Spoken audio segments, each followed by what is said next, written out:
এক গ্রামে বাস করত রামু নামের এক গরিব কৃষক। তার ছোট্ট একটা ক্ষেত ছিল, যেটা দিয়ে কোনো রকমের সংসার চলত। প্রতিদিন ভোরে সূর্য ওঠার আগেই সে মাঠে যেত, কঠোর পরিশ্রম করত, তবুও ফসল খুব বেশি হতো না। তার একমাত্র সহায় ছিল একটা বুড়ো গরু আর স্ত্রীর ভালোবাসা। এক বছর বৃষ্টি একদমই হলো না।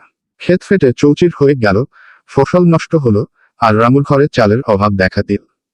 কিন্তু সে হাল ছাড়ল না। সে ভেবে নিল, ভগবান যখন সবকিছু কেড়ে নেয়, তখন হয়তো কিছু ভালো দেওয়ার পরিকল্পনা করেন। তখন রামু সিদ্ধান্ত নিল, সে খালি জমিতে শাকসবজি চাষ করবে।